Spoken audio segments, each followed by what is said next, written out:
This is the most crazy thing I've ever seen. This is a 1936 Rolls-Royce, so it's 89 years old. It's all aluminum bodied, and we've owned it for 25 years. Wow, okay, 25 years. So they didn't just buy it yesterday, which is nice. This is absolutely amazing. So what are we working with underneath the hood here? This car is the smallest of the Rolls-Royces, and it has the inline six-cylinder engine. The bigger Rolls-Royces had the V12 in them, but this works fine. This was a London town car, and its first owner was a banker. His name was James Hambro.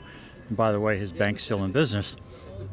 And I'm the seventh owner, and all the six owners before me are all in the ground. So anyway, they tell you Rolls-Royce is built to last the lifetime of the owner. Well, actually, it's subsequent owners. It lasts 7 owners. Exactly.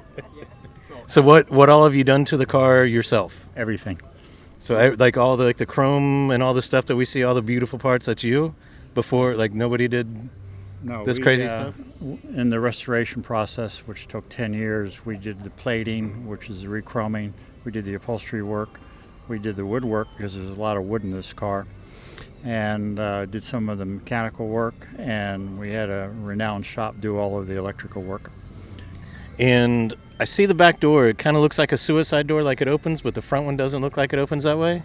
Yeah, the rear door is cantilevered hinged, so it comes out itself, but it makes it for ease of entry and exit. And Rolls-Royce built the cars based on the dimension of the first owner. And this car has a sunken floor in it, and it has an elongated bench seat. James Hambro, the banker in London, was the first owner. He was very tall, but you can see when you open the door how much room it's got in the back. Chauffeur never had any room. I think we're going to go open the door. It has semaphore turn signals. Yeah, these are the turn signals. These are called semaphores. What? And they come out and they light up and they point the direction you're turning. When you complete the turn, then they recess back in. I'll do it manually for you. Just in case you're wondering, and I'm not kidding, he does have Grey Poupon. That's our second jar. It's at least 5 years old. It's turning kind of brown, so I wouldn't eat it. Good to pass over to the next person, though. It does have a divider window in it, so it is a small horsepower limousine. Oh, look at that. Did you see that? That was insane. They're cantilevered hinged, so the back doors close, and it makes it easier for the people in the back to get out without messing with the doors. But I'll turn this on for you and make it work. This is absolutely nuts. Oh, and look, the front door opens that way too. You see it? What is happening right now? You've never seen those? No.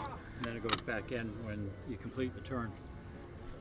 That's only $150,000 to replace in case it goes bad. Exactly. Yeah, not only do you work on the semaphore, but then you have to work on all the upholstery that's covering it up. Oh, you even got the window. Yeah, like you said, the limousine. Yeah, it has a divider window. This car is insane. Body's all aluminum. It has a hydraulic suspension control, so you can adjust the ride from hard to soft with this little knob here, turning it. And that's for potholes in the road. And it has its other controls, the choke, and it has its accelerator control. You can't start this car just by getting in. You have to know the sequence to start it properly. If you don't follow the sequence, then you'll disable the car. It's like the old Nintendo. It's up, down, left, right, A, B, and then it starts up. You do it in the wrong order, you ain't going anywhere. I saw you when you came in and it was right-hand drive, and I was just like... That was made for the British market. It came over to the United States in the late 50s. During the Second World War, it stayed out in the country. Most of these cars were scrapped for their aluminum for the aviation industry during the Second World War, because this body is all aluminum and it's over a wooden frame, and that's white ash, which is underneath this.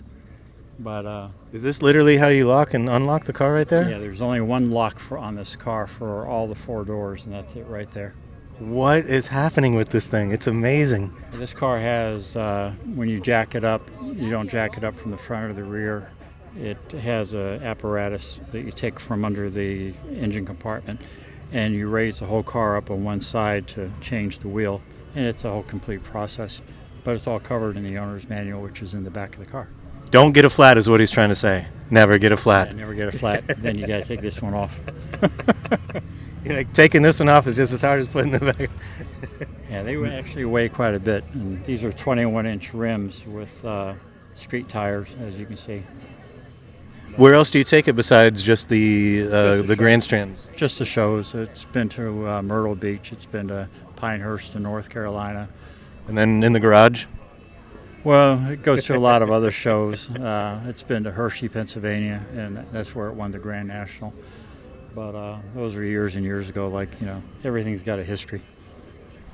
He keeps it in the garage underneath a laser-covered security system. Actually, it's an air-conditioned garage, and we keep a bug zapper in there because moths like to eat the wool headliner, and you have to get rid of the moths, otherwise you will have a lot of holes in your headliner. I was close. I was pretty close.